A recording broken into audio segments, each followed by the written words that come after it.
Let's try that again. Good morning, everyone. I'm Alex Dorfinger, Market President and Publisher of the Washington Business Journal. Thank you for joining us this morning. During these past 7 months, we've learned an awful lot about ourselves, about our families, and about our colleagues. And I've learned an awful lot about a mute button, as you have as well. We've learned about so many parts of our daily lives. We've made so many adjustments to how we balance work and life, and most of us have learned new ways to lead and manage.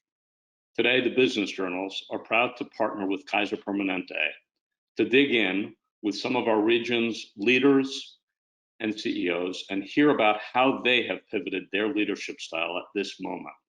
So without further delay, I'm going to hand over the reins this morning to my colleague in Baltimore, Rhonda Pringle, Market President and Publisher of the Baltimore Business Journal.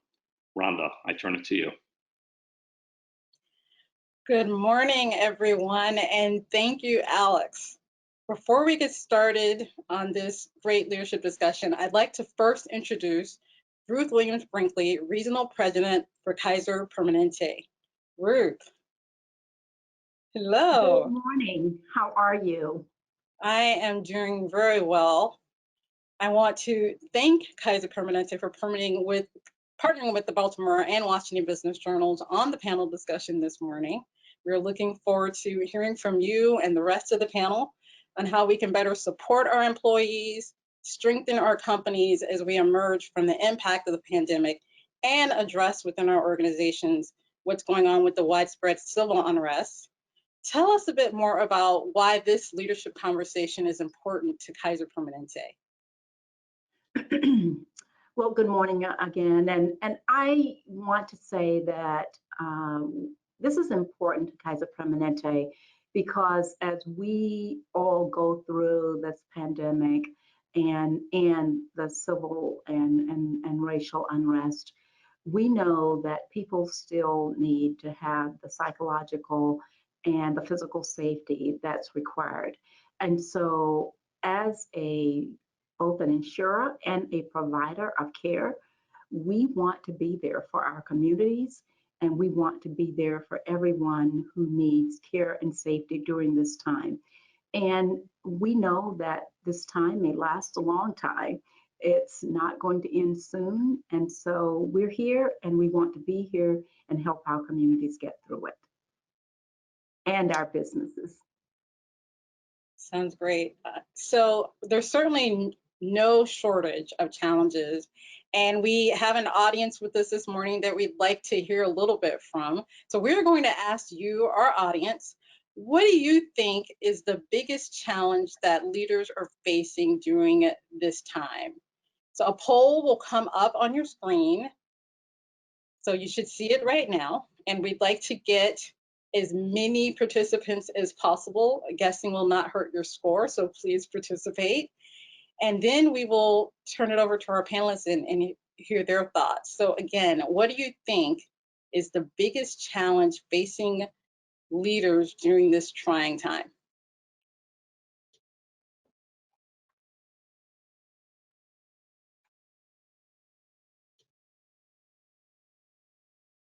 We're going to give you a few more seconds.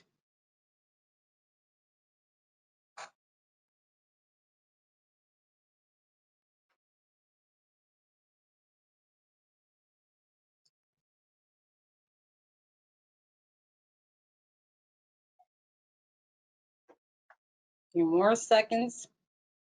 And it's always great. We always like to hear from as many people in the community as possible. Love to get different perspectives.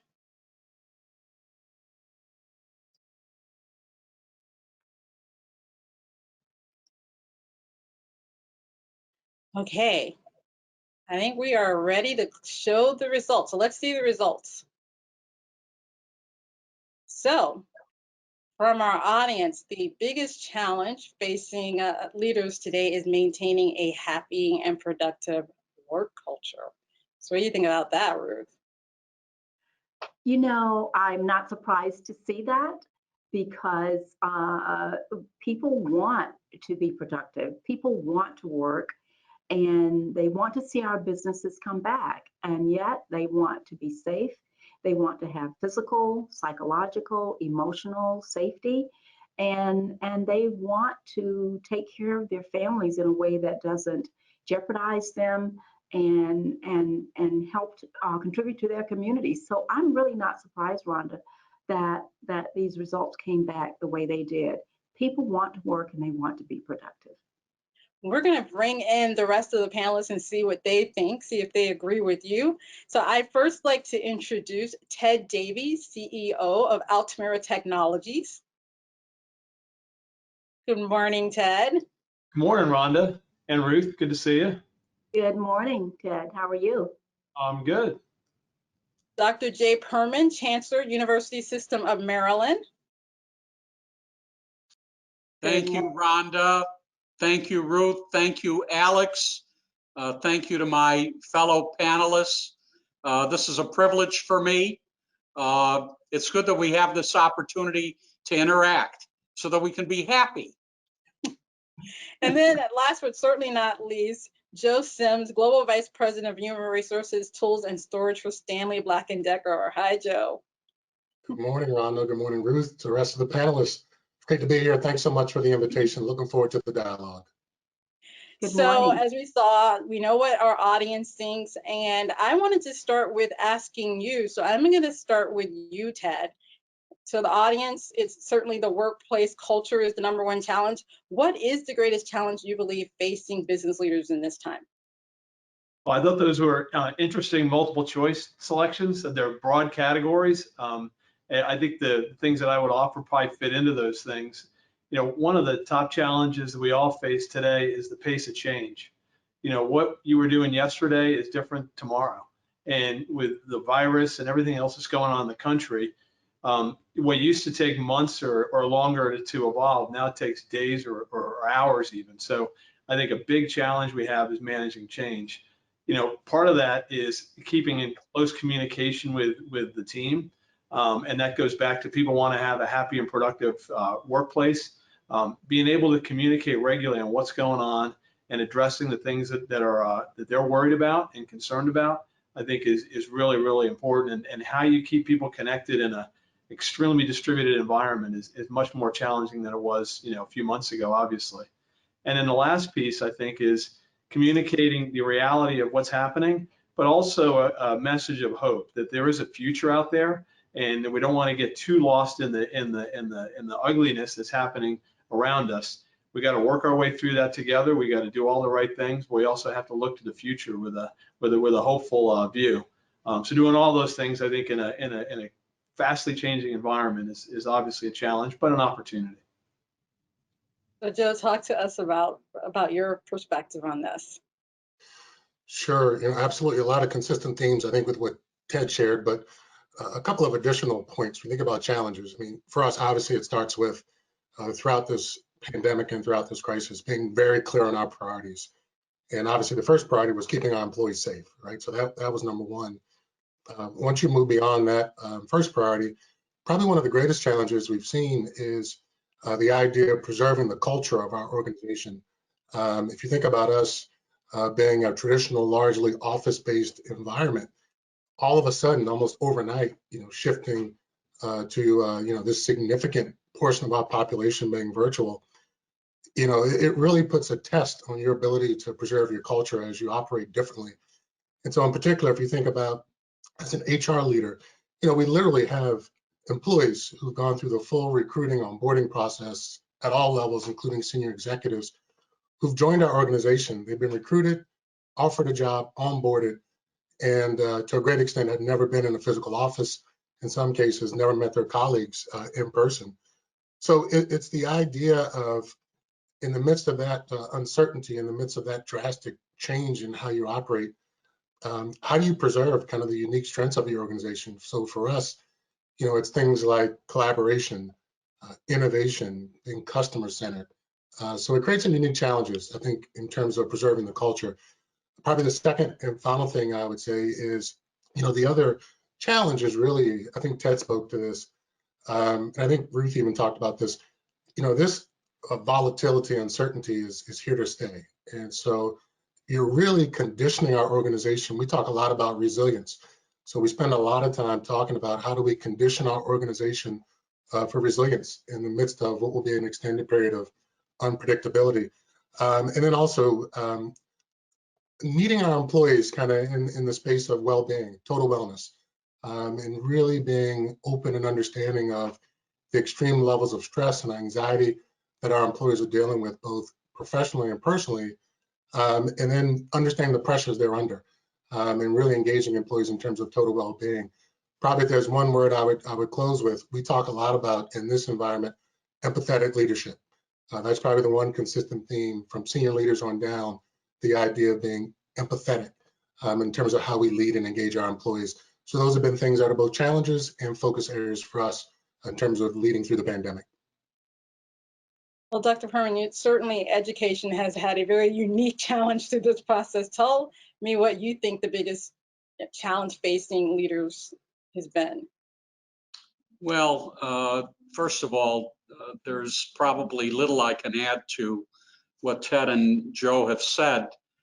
You're right, I'm the education guy in this group, but some of you know that my core profession is doctoring, is being a physician. And so maybe I can add perspective from that vantage point. I would have answered the survey the same way.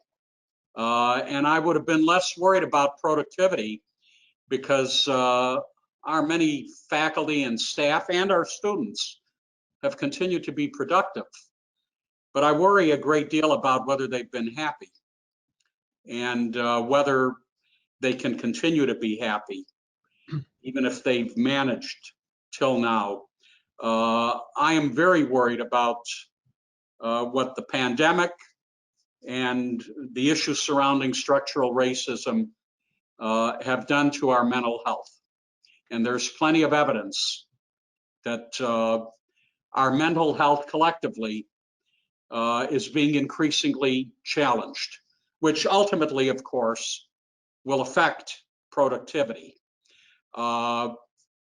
So we've got to figure out how we can, using the technology that we've all quickly adapted to, still find a way to maintain esprit de corps in our organizations, to keep up our morale. We are social beings. We like to be close to each other, certainly not 6 feet away, let alone more than that. And yet we have to because of the virus. But that's not us. How do we keep connected? How do leaders like the people on this call, the attendees, do the old-fashioned thing as leaders of walking the floor in the plant when we can't walk the floor? We've got to pay attention to people's happiness now more than ever because it's being challenged. Well, I know, Ruth, you'll agree with that because Kaiser has been really focused on mental and physical health. And one of the things I want to talk about is major changes and initiatives that are happening within your organizations while you're supporting your employees. So, Ruth, I'm going to start with you because I know Kaiser is offering resources to help businesses prepare. To talk to me a little bit more about the initiatives and changes you're making. Well, Rhonda, I'll focus on what we're doing internally and what we're doing and with our businesses. So we are really to support what everyone else has already said, so I won't focus too much there. We are really focusing on resilience and total health and social health. So we've been focusing on making sure, first of all, our employees are healthy and safe, and that includes physical, psychological, mental, to the best of our ability to do that. And we're in a people business, so we want to make sure that our members, when they need care, that they're able to come in, that they are able to feel safe physically, psychologically. And right now, people are requiring more social resources than they have and a lot of time, in the past. And so we're seeing people who are food insecure. We're seeing people who are financially insecure, who've never experienced that before. And so one of the things we've done is form what we're calling a Mid-Atlantic Community Health Network. And as we see our members, if they have food needs, if they have other needs, they are able to work with a caseworker, and they get referrals through a technology system. And then they get referred and connected with a person who can help meet that need. And each person, social worker or someone who deals with food insecurities or whatever the need might be, is able to help that member along the journey.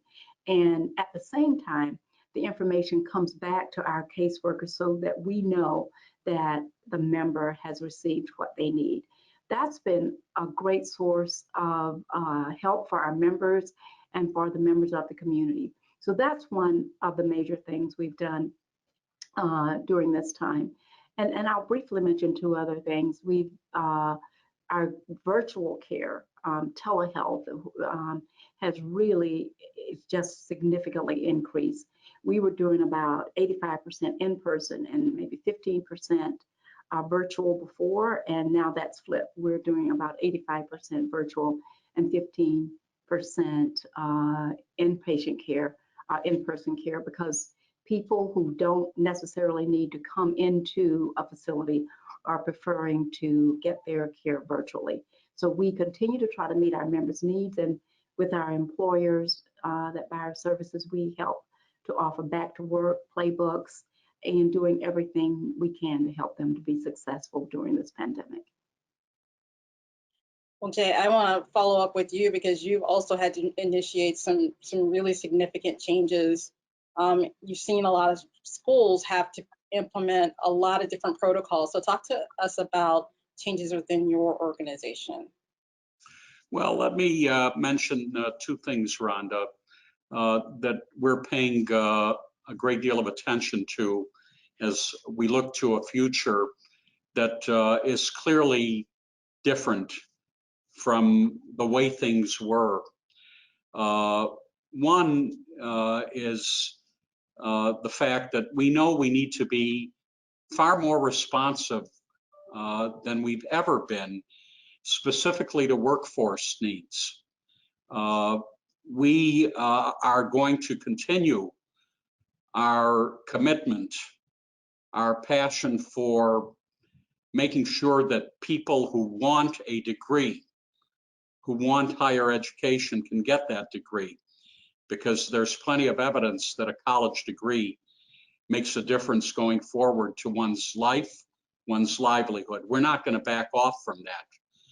But we also realize, in talking to employers, like many of the people who are attending this conference, that we probably have not been as attentive to what's needed in the workforce.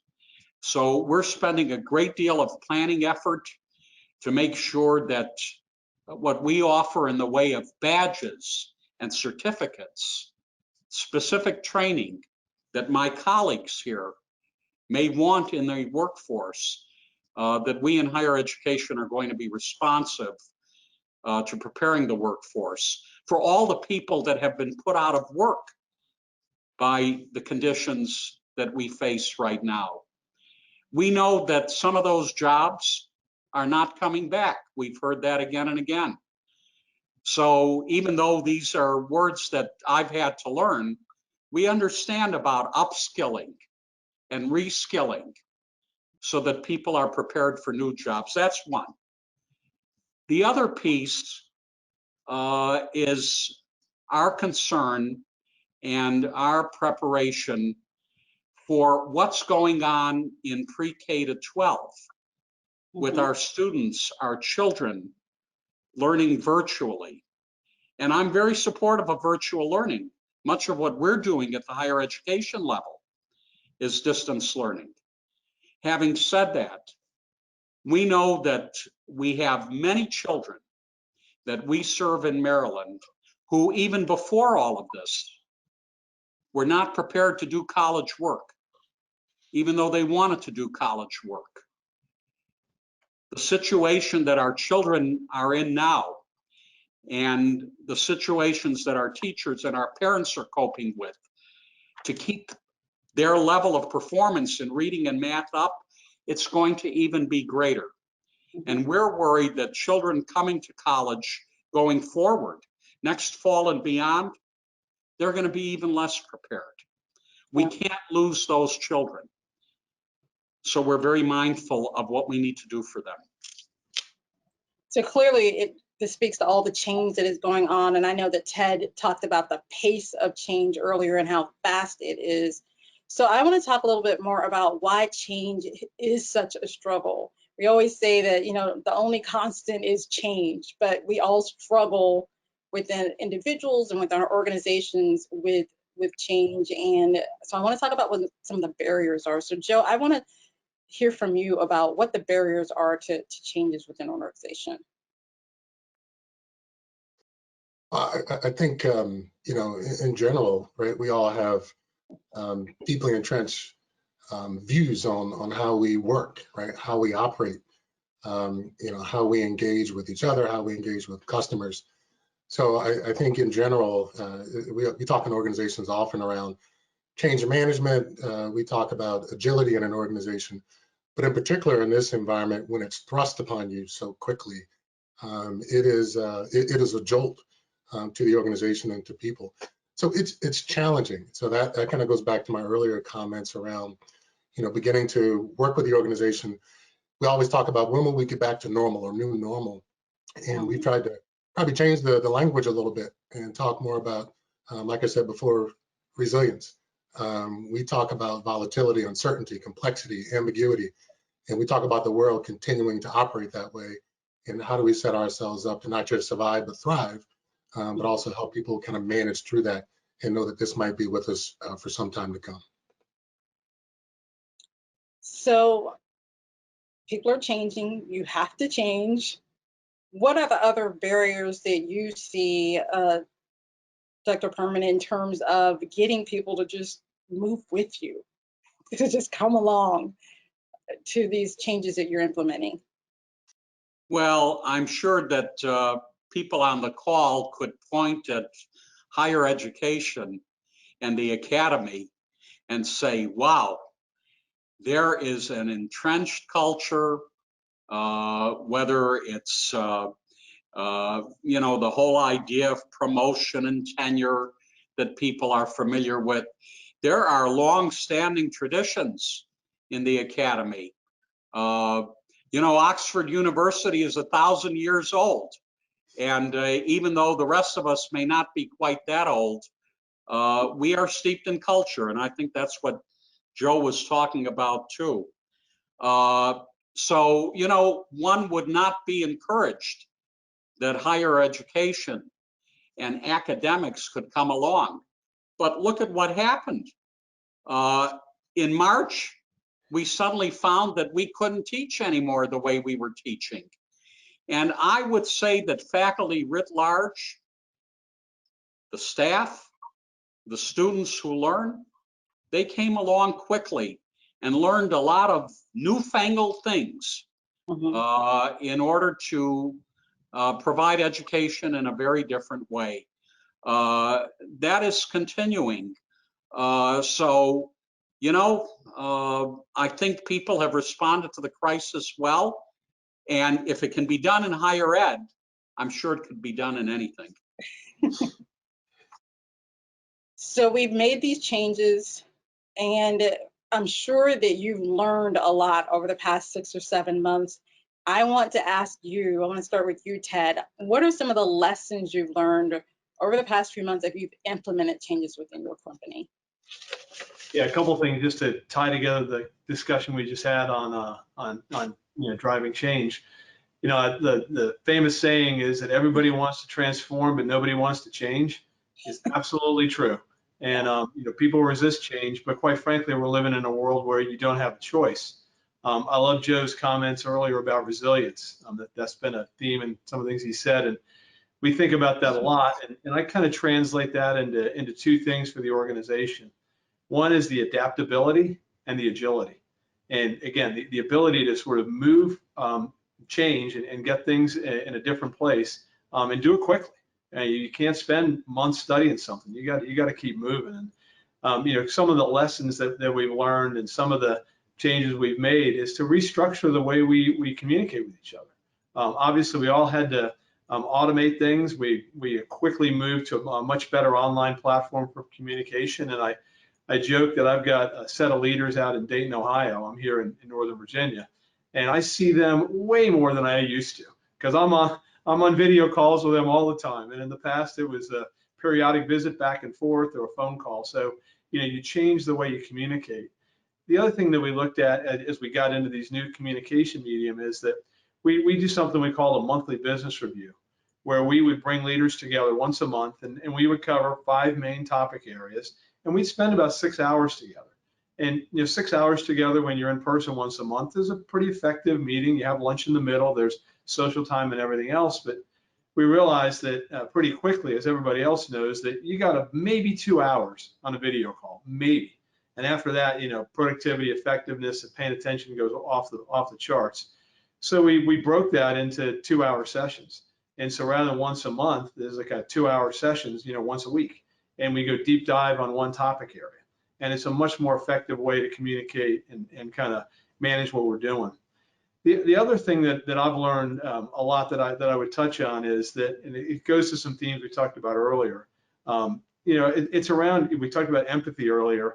I even add to that compassion and, a recognition that people are on every end of the spectrum on the issues that are facing us today, whether it's the pandemic or the racial, unrest and the serious problems we have in this country. It affects everybody differently. So there's not a one size fits all approach. And, you have to be recognizing and listening to where people are and trying to make it so that it's comfortable for them. And we used the word happiness before. I can't really guarantee happiness, but I certainly can make it as comfortable an environment as I possibly can. And one more illustration on that, we're a national security company, and over half our people work in classified facilities around the country. And so we have not had the luxury of working virtually 100%. As a matter of fact, pretty much every day during the pandemic, we've had folks that had to come to work, and I'm in my office today.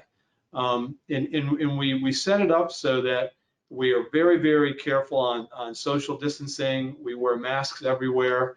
We have cut down density with cleaning, et cetera. And we found that you actually have some folks that really want to come to the office. They're living on their own and they are isolated. And if we can do that in a way that keeps everybody safe, then we'll accommodate that.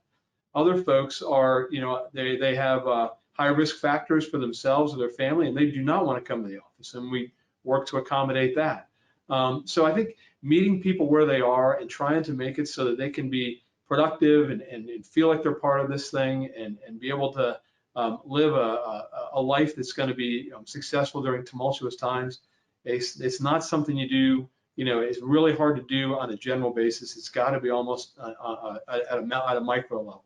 So we've learned to drive change, and adapt and be agile at a local level while we think about the broader health of the company.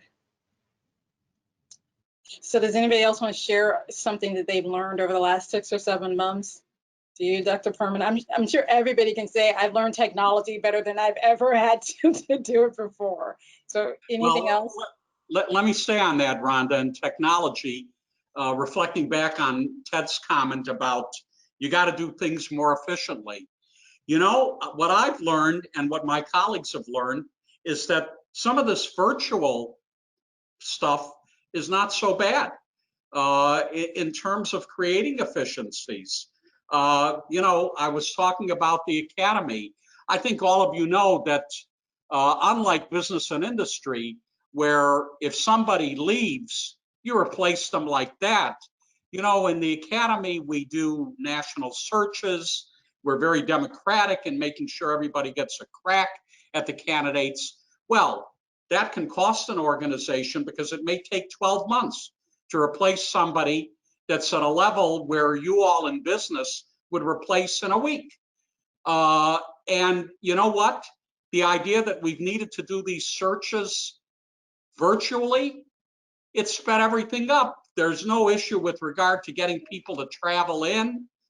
We've done very well and demonstrated to ourselves that there's no reason it should take 12 months to replace a guy like me in a presidency of a university or whatever. The other thing I would say, going back to Ruth and her comments about telehealth, I still have the privilege once a week of taking care of patients. And I never thought I would be faced with having to care for a patient, looking at them on a screen and taking a history. But the other point I wanted to make is that in caring for patients, I have students around me. You know what? When the students do a virtual health visit with me, I think we pay much more attention to each other and to the patient than we sometimes do in the office. So I think what I've learned over the past 6 or 7 months is I'm glad for some of these changes. We're doing things better. So, Rhonda, go ahead. I would like to add that, agree with what everybody has said. I would like to add that we've learned how to make decisions much faster. And I hear that theme underlying everything we've said this morning. In terms of getting people to work remotely and being a health system, not everyone can work remotely because we need to take care of our members and our patients. But, we would have maybe taken weeks to make a decision. We made decisions and continue to make decisions within days. And sometimes within hours. And I would like to carry that with us. It's been a great learning. And we've learned, just as Dr. Berman talked about, Dr. Perman talked about with the searches, we can expedite these things and we've not lost the quality of our decision making. So I want to emphasize that. Thank you.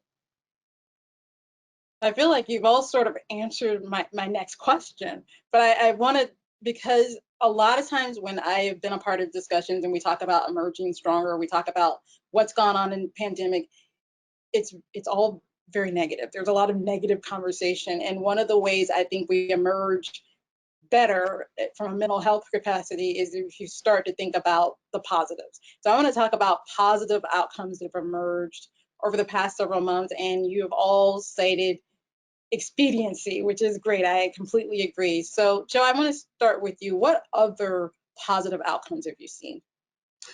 Sure. So it's probably a consistent theme, but I'll go a little deeper into, in this virtual environment for us, a heavily kind of Zoom environment. What we've really seen is this leveling of the playing field geographically. And so if you think about our organization and a lot of organizations that are multinational, US-based companies, you have corporate headquarters, you have divisional headquarters, and those corporate offices often become centers of gravity, where there's a perception that all the action happens there, right? So in our case, our divisional headquarters is in Towson. Our corporate headquarters is in New Britain, Connecticut, and there's a sense that all the information flows out of those centers of gravity. And so if you're, the thousands of employees who aren't in one of those main hubs, whether you're spread out geographically, or for us, we have a significant portion of our population that are home-based field sales folks, even before COVID, you can often feel disconnected or out of the know. In the Zoom environment, we're all a 2-inch by 2-inch square, right? And so essentially this kind of leveling out, equaling the playing field has been one of the positive outcomes. And for us as leaders, we get much greater connectivity to our organization, whether you're in Latin America or Asia or in Europe. We can access the organization. We can go deeper into the organization quicker to disseminate information. We can talk about the vision. Everyone talked about agility and moving with speed. We can quickly, almost instantaneously, communicate to a broad organization, multinational organization with tens of thousands of employees, our vision for the rest of 2020. What do we have to do to be successful in 21?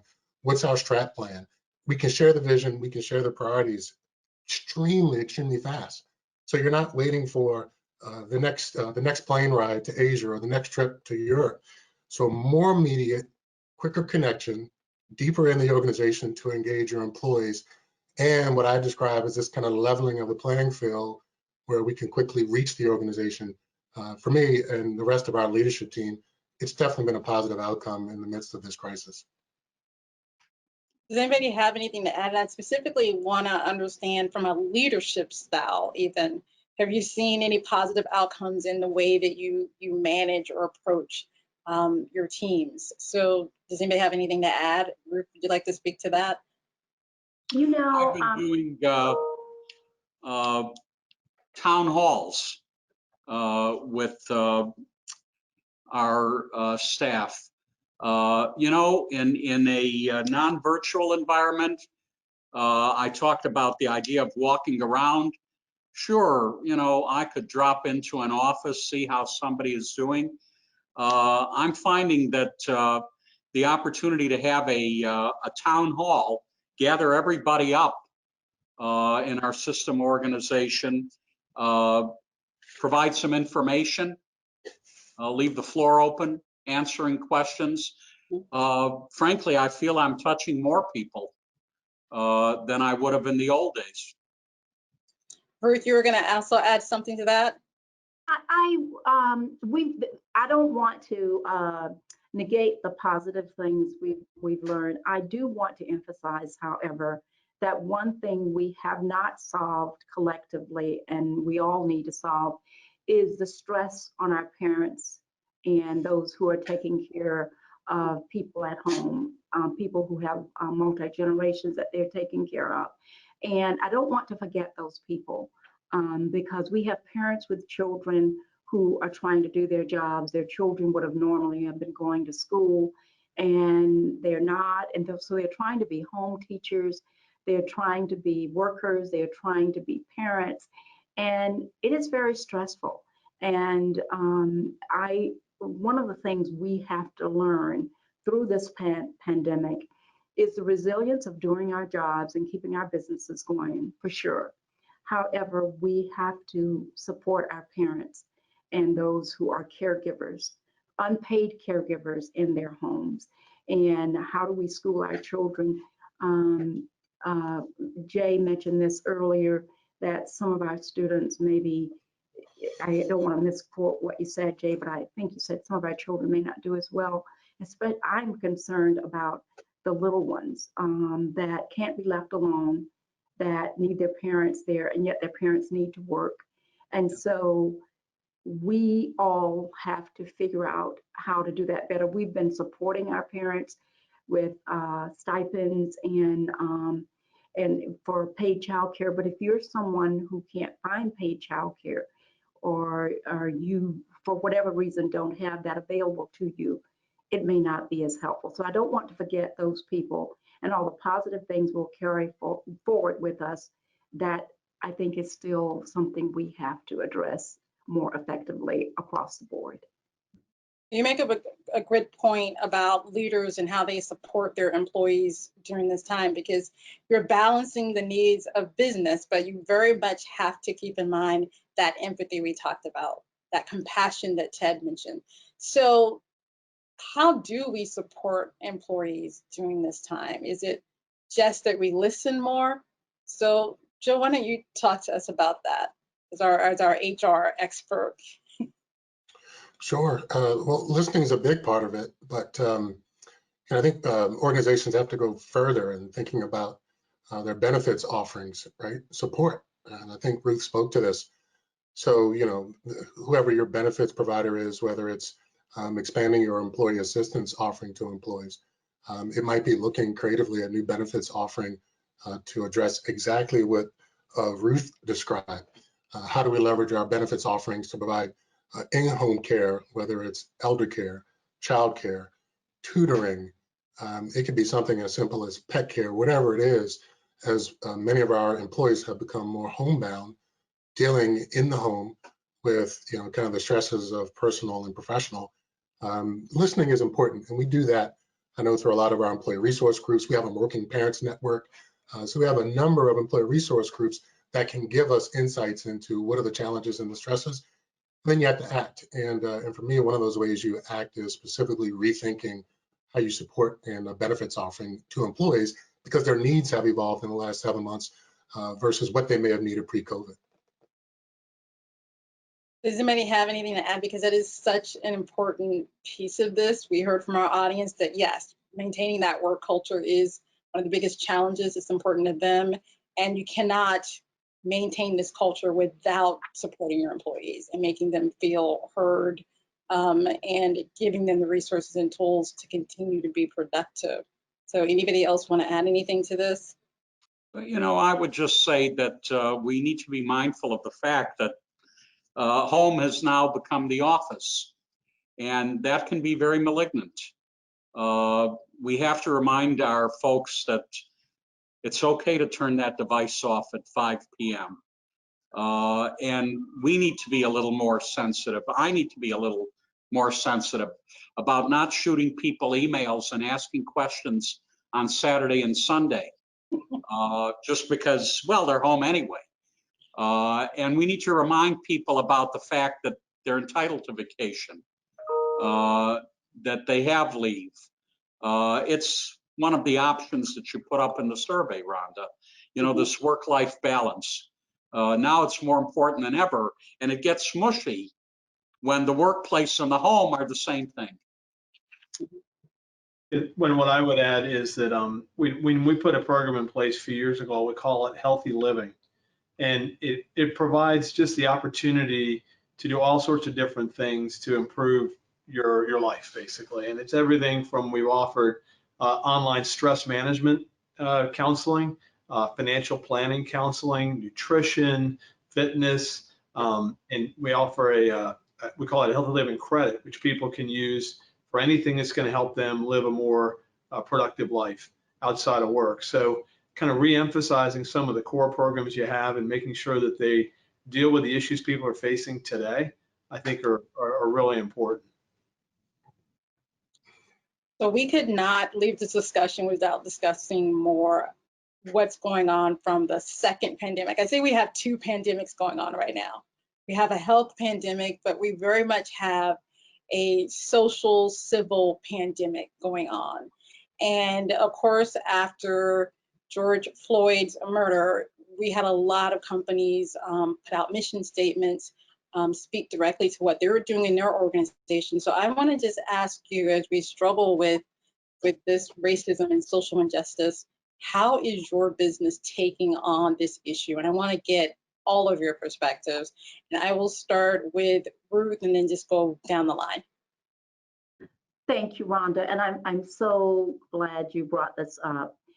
First of all, I want to just say Kaiser Permanente has a history of addressing racism from our start and social injustice. So that's part of our DNA. It's part of who we are.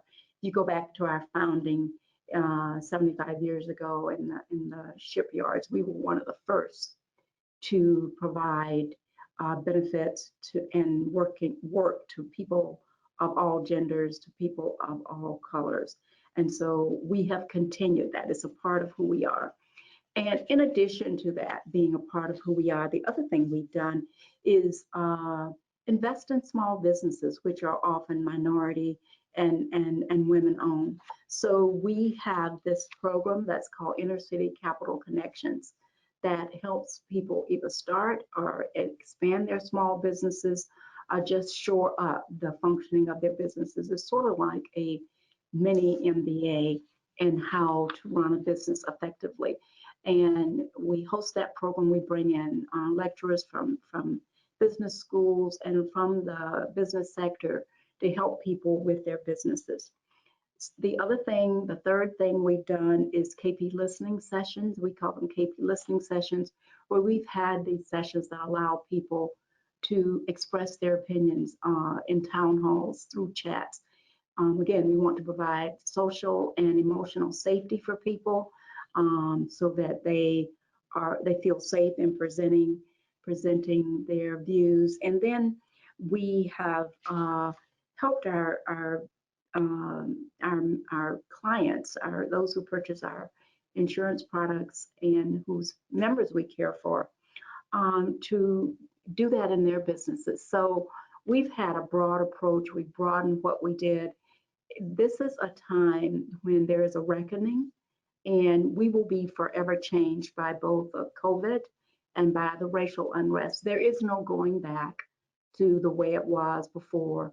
We will emerge hopefully stronger, all of us, than we were before we went into this, as painful as it has been for so many.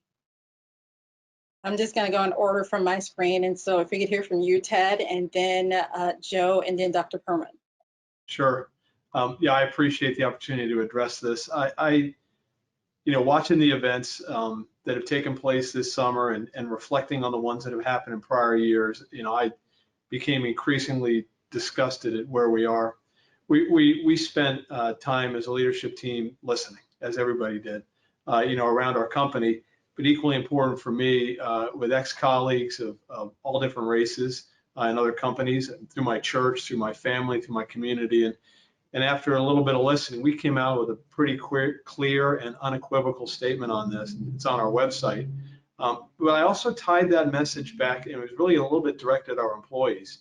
And it was really around be leaders. That, as Ruth said, this combination of crises, that if you had just when we've gone through horrible times with race in this country in the last couple of decades, right? But combining that with the pandemic, I think it made this an extremely opportunistic time to make real change.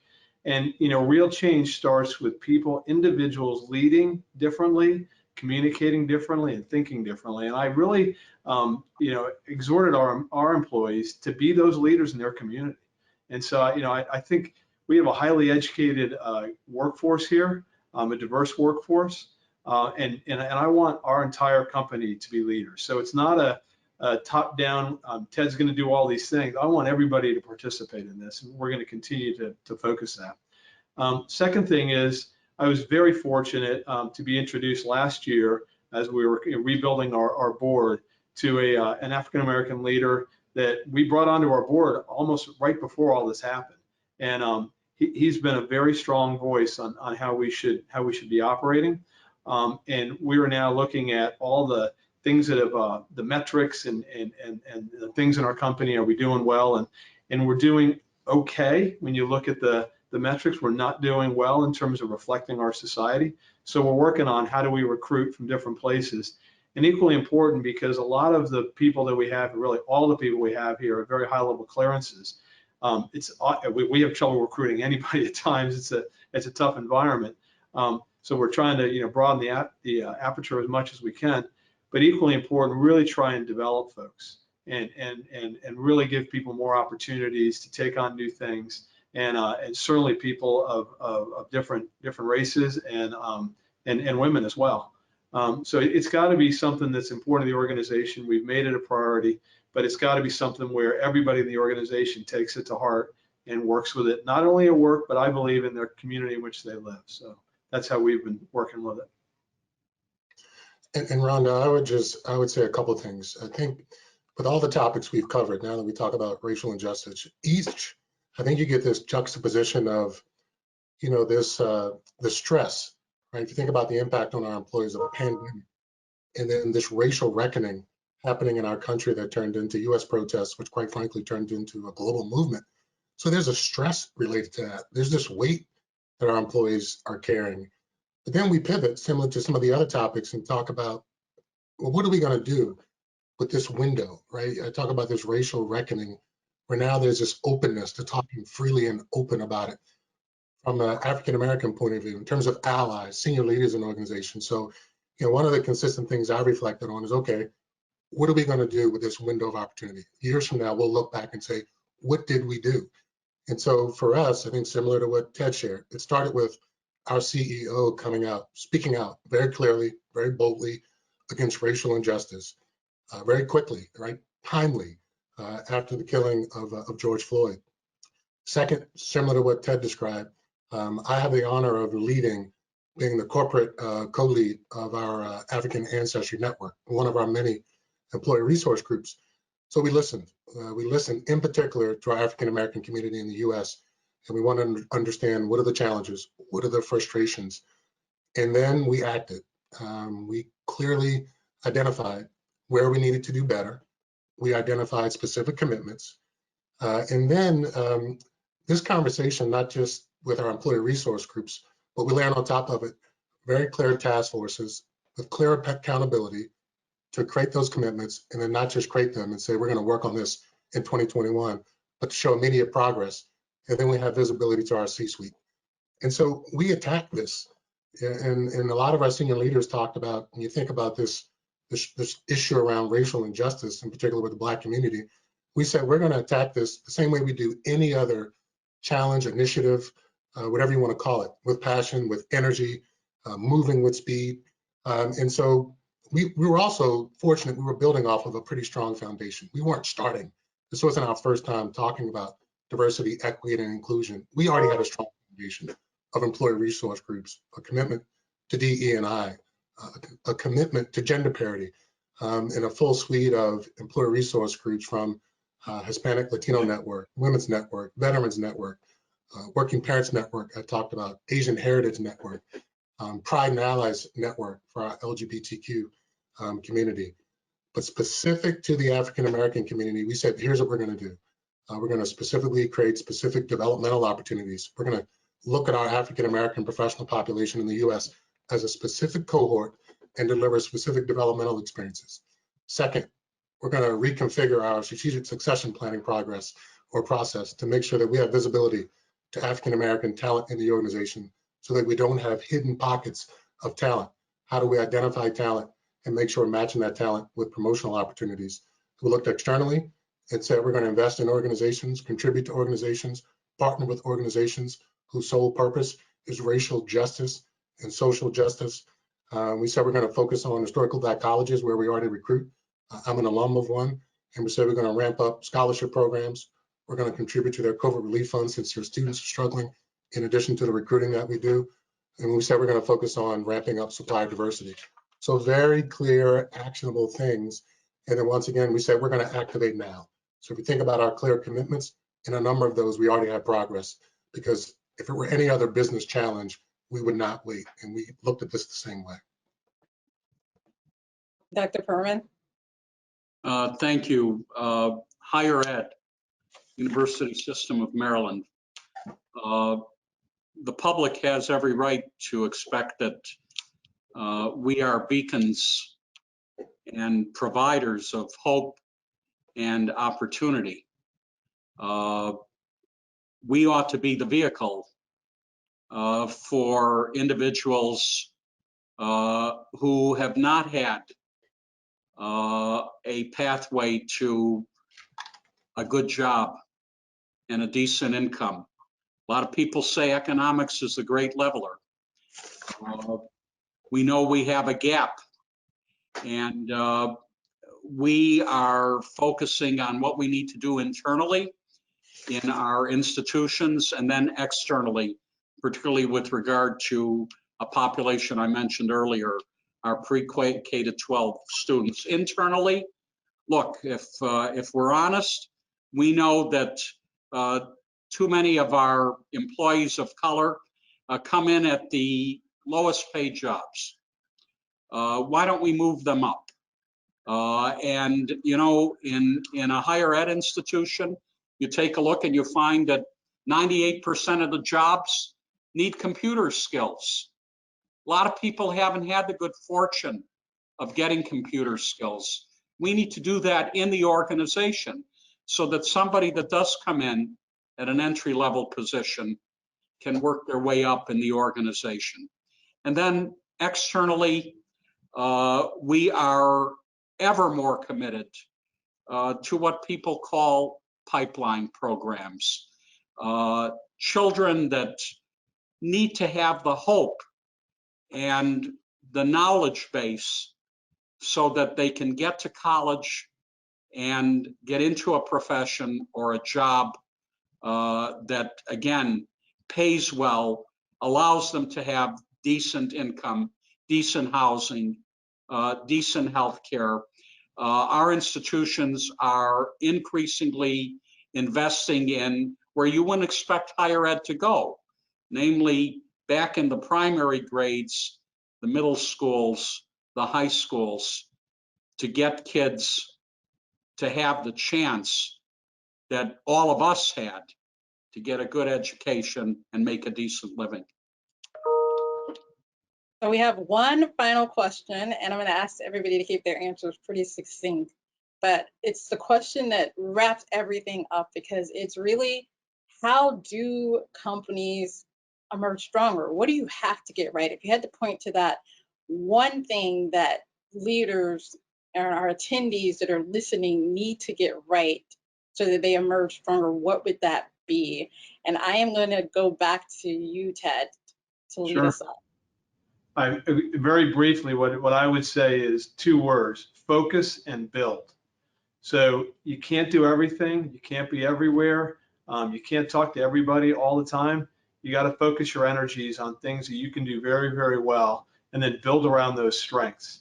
And in addition to build around the strengths of the organization, build the team, because the team is what's going to carry you forward. I had the challenge and opportunity to hire new executives during COVID, and I think as Jay said earlier, virtual interviews made it very effective. So you have to build the team and look for the future. I'll leave folks with a quote from Andy Grove, who was chairman and CEO of Intel. He said that bad companies are destroyed by crisis, good companies survive them, but great companies are improved by them. And I think we've tried to really focus on how do we come out of this year a stronger company than we were before, but focusing on those things will allow us to do that. Dr. Perman, so what is the one thing that companies or organizations need to get right? You use the word, Rhonda. You use the word listen. We've got to listen with energy. Companies, our organizations, we need to listen to the client. And in our case, the client is both the students, the learners on the one hand, and the employers on the other hand. And we've got to listen to our employees. If we listen, if we really listen hard, we'll come out of this better. Joe. Sure. 2 quick things I think that we would have to get right. Number one, we talk about reimagining the workplace, right? So I talk about windows of opportunity that are brought on by the crisis.